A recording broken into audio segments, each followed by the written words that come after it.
We now enter a completely different world from that of Mesopotamia.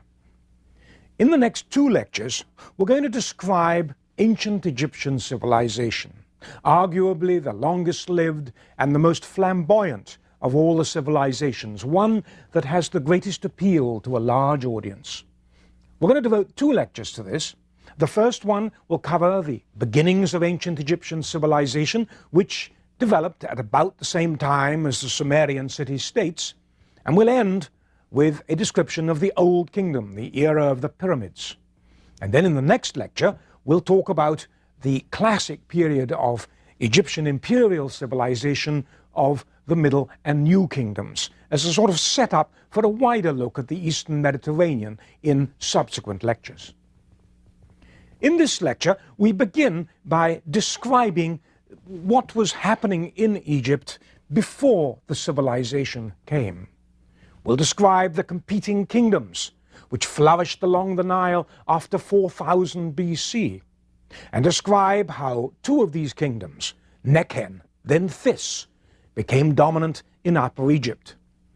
And we'll also discuss the important symbolic meaning of unification, because the Egyptian civilization was always deeply driven by symbolism. Then we'll discuss the consolidation of the new state, culminating in the pharaoh Djoser's dramatic move towards pyramid burial in about 2650 BC. And then we'll describe the wave of pyramid building by Old Kingdom kings, which culminated in the magnificent pyramids of Giza near Cairo.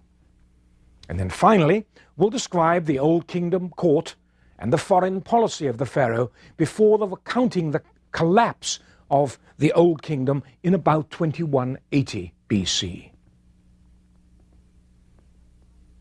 By 5000 BC, and as we saw in an earlier lecture, small farming villages flourished along the Nile, from the first cataract at Aswan to the Nile Delta. This long, linear, green arrow of fertile land heading north through the Sahara Desert is the setting, the stage, as it were, for ancient Egyptian civilization. 2,000 years later, in about 3100 BC, this patchwork of small kingdoms which developed from these villages had become a unified state, ancient Egypt. Now, from the very earliest days of agriculture, Egypt was really two worlds within this linear universe. There was Upper Egypt, a narrow floodplain which extended from the first cataract at Aswan to about the region of modern Cairo. And then there was Lower Egypt, flat, comprising largely the broader valley, and the flat Nile Delta, where the river flows into the Mediterranean. It has been likened to a lotus flower, with the flower at the Mediterranean and the stalk going deep into Africa. The geography of the Nile meant that Egypt was very different from Mesopotamia. It was a linear land, with settlements along the river being linked by the Nile. By about 4000 BC, around the time when cities were beginning to develop in Mesopotamia, many small kingdoms had sprung up along the Nile. They traded and competed with one another in an endless game of what one Egyptologist, Barry Kemp, has called a game of political monopoly. Everyone, the leaders, were maneuvering for advantage, for diplomatic advantage, for prestige, for wealth, for control of vital resources. They were trading such things as brightly painted pots over large distances. And inevitably, through this process of political monopoly, some of these kingdoms became more cheerful, more powerful than others. These are known as pre-dynastic kingdoms, kingdoms which predated the beginnings of dynastic Egypt, the great dynasties of the pharaohs after 3100 BC. And these pre-dynastic kingdoms were the main players in the unification of Egypt, the competition between them. The best known of them, flourished in Upper Egypt: Nagada, Nekhen, and This. The latter kingdom was near the settlement of Abydos, which, with its narrow valley, was the traditional Egyptian gateway to the underworld. There's always been this very close relationship between the Egyptians and the other world, and the continuity of the world epitomized by the sun rising and setting every day in a cloudless sky. Each of these kingdoms was centered on a growing town of rectangular mud brick buildings set in the midst of intensely cultivated riverside fields, watered by the Nile's annual inundation. Why was agriculture so successful in the Nile? Because every summer the rains from Ethiopia and Central Africa brought a flood down the Nile, which inundated the flat floodplain on either side of the river, only a few meters, not a great deal, dropped silt on the land, and then retreated gradually, renewing, as it were, the fertility of the soil every season. Now, common myth has it that this flood continued year after year, that the Nile was endlessly bountiful, that there was always plenty to eat. In fact, the Nile was a capricious river, and these floods varied greatly from year to year. So the pharaohs put a great deal of energy into measuring and predicting the height of the flood using nilometers by the side of the Nile. And years of experience allowed the priests to predict fairly accurately how good the flood will be. And the difference between a good flood and a bad flood was only a few meters. A good flood could be too much and would carry everything on the floodplain before it. A bad flood brought no rain to the fields. But it's interesting to go back to the pre-dynastic. Places like Nekhen, downstream of modern-day Luxor, which achieved a dominance in Upper Egypt after 3400 BC, relied on agriculture which depended entirely on the flooding of the fields by the river. There were no great irrigation schemes. Irrigation schemes came in much later, during the Middle and New Kingdoms, when the pharaohs paid a great deal of attention to adequate food supplies. So the agriculture was very simple. It was driven by the Nile flood. Now, Nekhen's prosperity came from trading its well-known plum-red-colored pottery, which was fired near the town. But it was another thing too. It was also an important religious center for an ancient falcon god, the god Horus. Now, it's a great mistake to think that these ancient Egyptian kingdoms traded only among themselves. They didn't. They also traded with other polities which competed with them in the delta, far downstream. How could they do this? Because the Nile is wonderfully set up for navigation. The prevailing winds blow from the north, so you can sail in front of the wind up the river. And when sailing ships came into use very early in Egyptian times, they provided a way of fighting the current. Downstream, although you were against the wind, you went down with the current. So you had excellent communications between settlements and kingdoms at considerable distances. And it's very interesting also to note that at this very early time, there were already connections with distant Mesopotamia, identified by such things as cuneiform tablets and other distinctive artifacts. As time went on, trade along the river and to other lands became so complex that writing and record keeping came into being, not here in the form of wedge-shaped cuneiform script, but in the form of hieroglyphs, the Greek word for sacred writing. At first, scholars thought that these were picture symbols, but in fact, the script is phonetic. Writing probably first developed in Mesopotamia. Why do we say this? Simply because Uruk was earlier than Egyptian towns. But the writing that developed also developed in Egypt independently.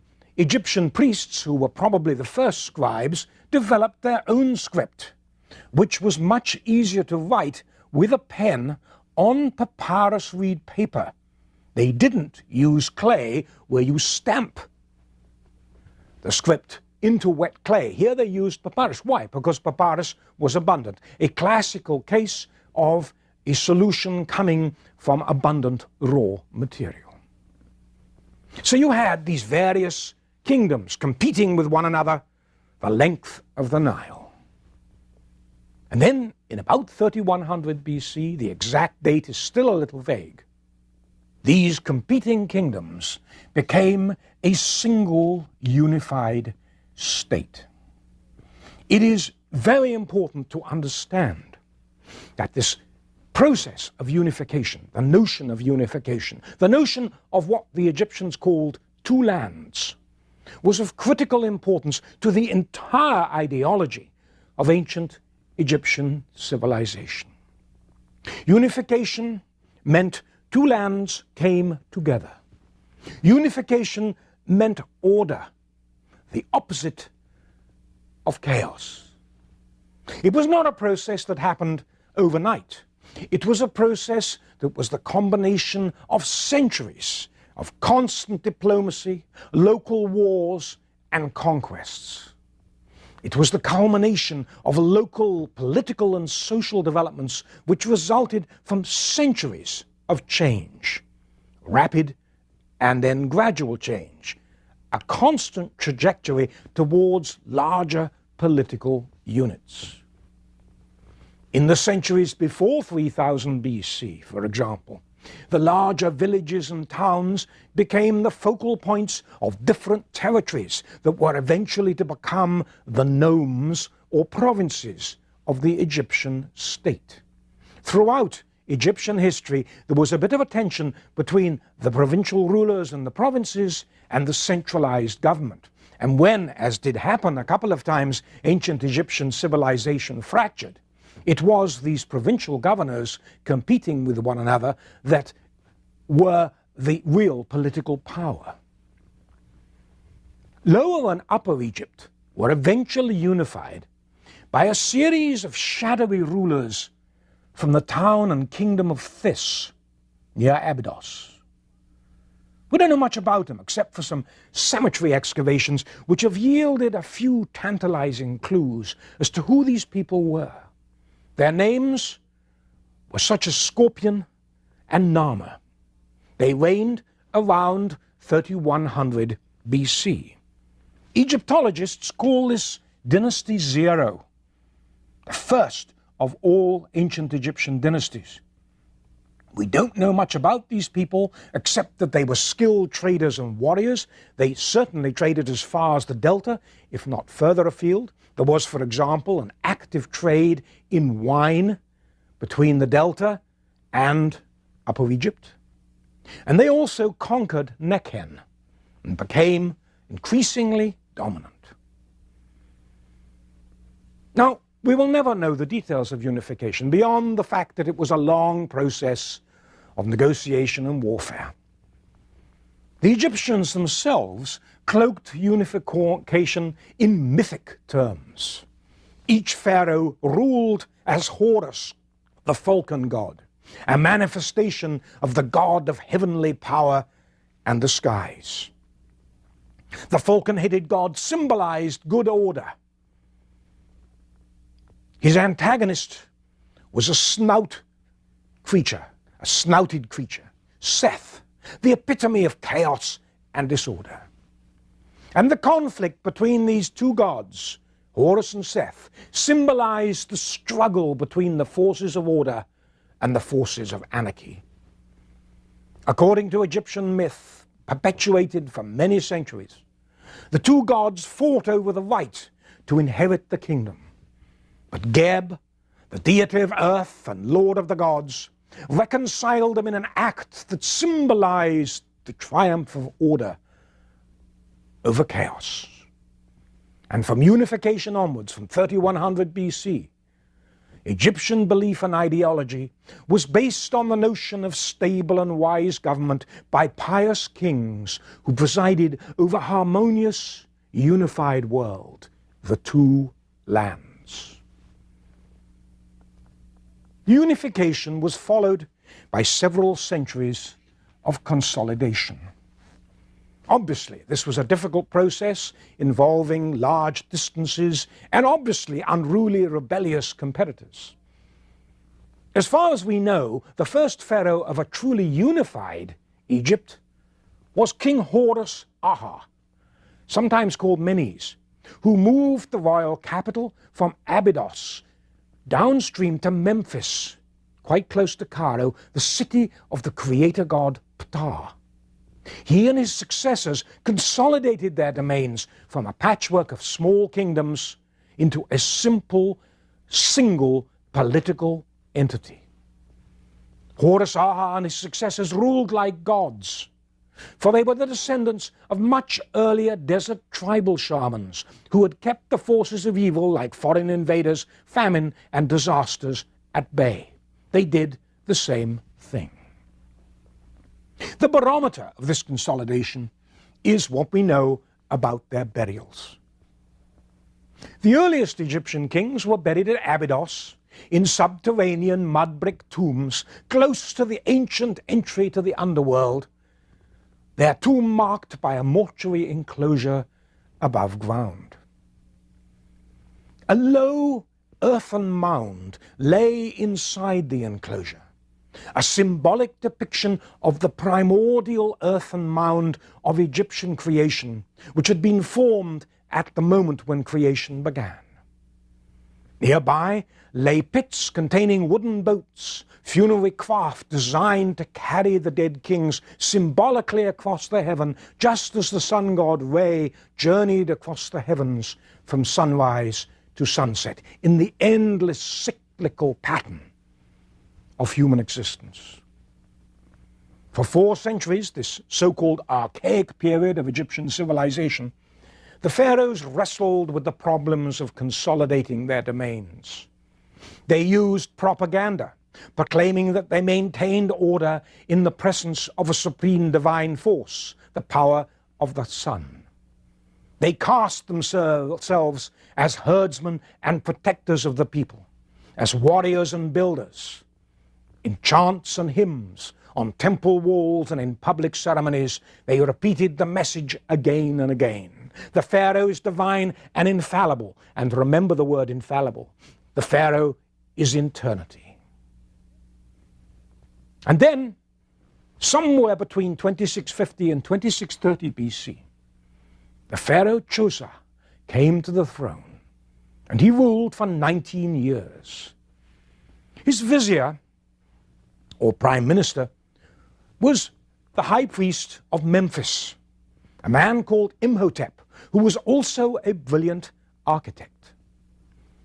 Imhotep, in a bold move, designed a new royal burial place for his monarch, a stepped pyramid, which depicted the primordial earthen mound in stone. This pyramid, stepped tower, as it were, was a stairway to heaven, to the realm of the sun god. Chosa was buried under this pyramid, which formed part of an elaborate mortuary complex, a setting for the display of kingship and of the ruler himself. For example, a central courtyard laid out the symbolic boundaries of the two lands, and the pharaoh would pace round them in a public ceremony. Chosa's reign was a turning point.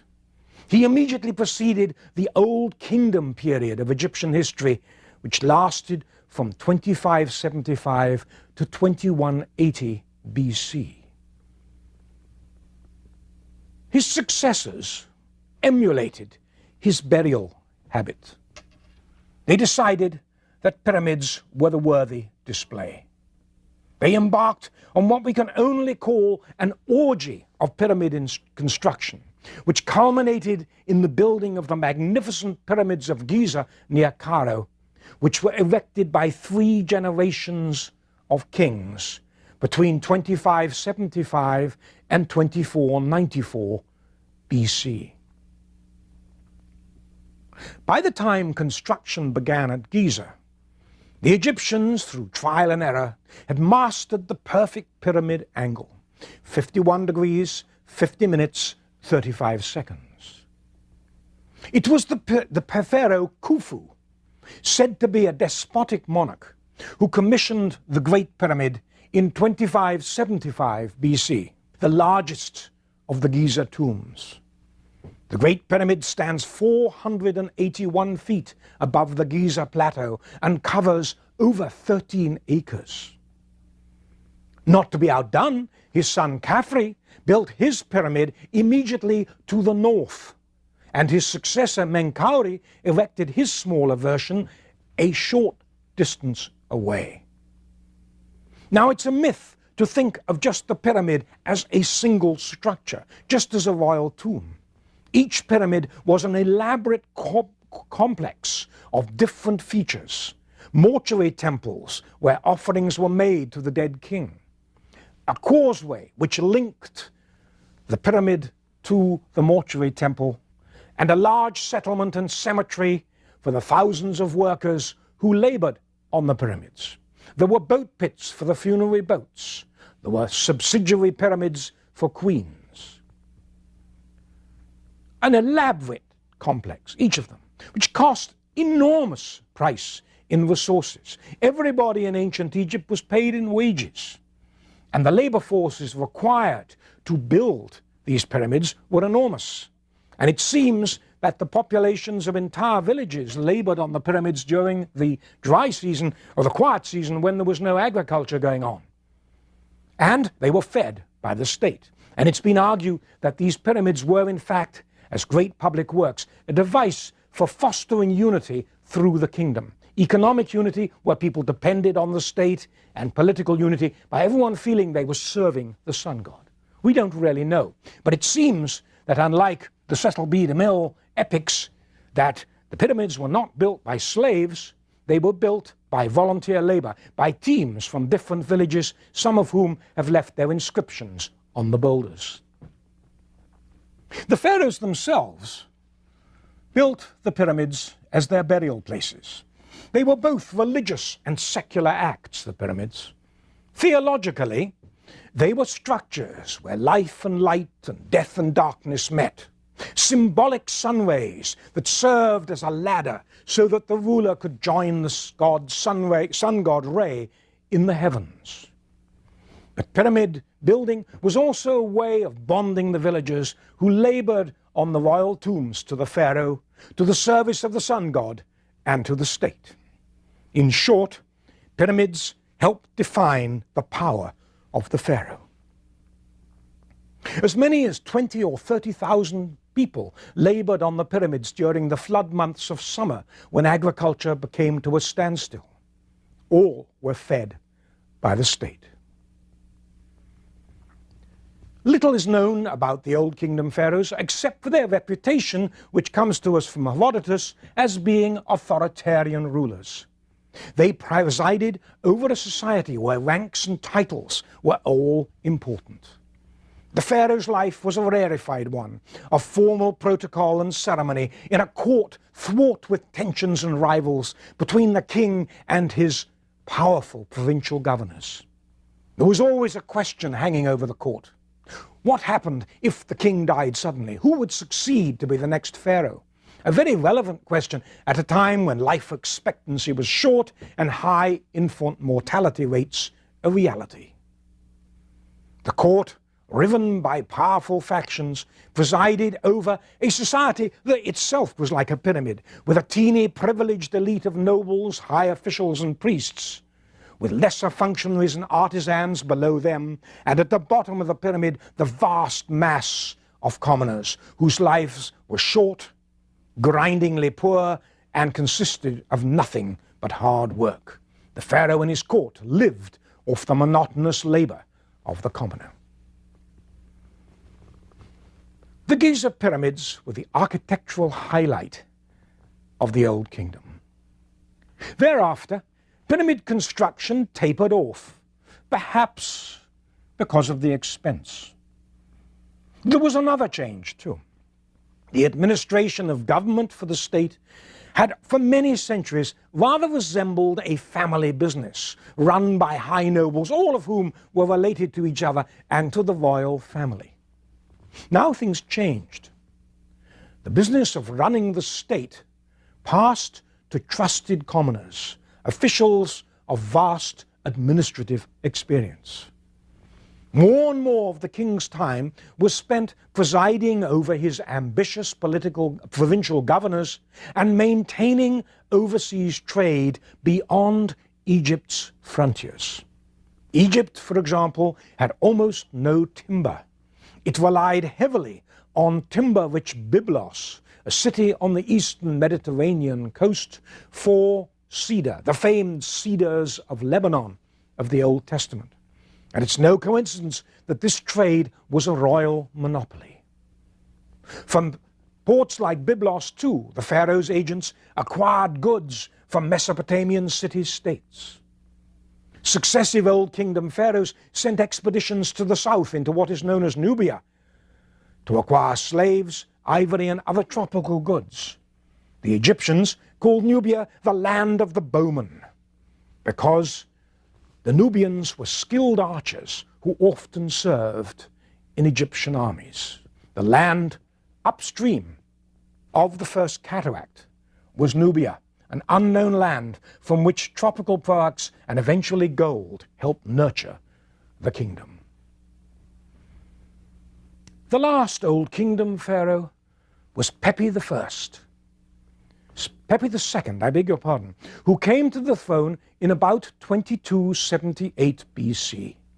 He reigned for over 60 years. Some people believe he reigned as long as 94, but that's stretching credibility. Pepi's reign began well, but he was soon beset with misfortune. After about 20 years of his reign, in 2258, King Sargon of Babylon, whom we met in the previous lecture, sacked Byblos and destroyed a major source of the royal wealth, the monopoly in the timber trade. At the same time, a drastically weakened and poorer pharaoh had to deal with increasingly rebellious provincial governors. He paid them off with lavish gifts, but this didn't work. The only thing that kept him going was his long experience, his long reign, and his prestige. He died. And at about that time, a series of poor floods, starting in about 2180 BC, brought chaos. Throughout most of the Old Kingdom, the floods had been good. The pharaoh's kingdom had been prosperous. Harvests had been good. But now, the poor floods brought famine. It is said that people could walk across the Nile in Upper Egypt dry-shod. People starved. The central government, headed by a series of weak pharaohs, collapsed soon after Pepi's death. What happened? The central authority evaporated, the pharaoh was unable to feed the people, and the kingdom dissolved into a series of competing kingdoms headed by warlords. Now, the pharaohs for centuries had preached that they were infallible. But here was a flood. Here was no flood. The pharaohs obviously had no control over the kingdom, and their prestige evaporated because they did not control the flood and could not stave off famine. They were proven fallible. The local provincial governors behaved now like kings and boasted in their funerary inscriptions of how they saved their people from starvation. And the future of ancient Egypt was seriously in doubt because the kingdom had come apart. In this lecture, we've looked at the origins of ancient Egyptian civilization among a patchwork of small kingdoms along the Nile, which grew up after 4000 BC. We described the process of diplomatic and military monopoly, which made Nekhen and then This come to dominance, and how unification took place in about 3100 BC, an event surrounded by intense symbolism. Then we described Old Kingdom Egypt, the pyramid building, and the building of these pyramids which serve both religious and secular purposes. And then finally, we described how this remarkable kingdom came apart.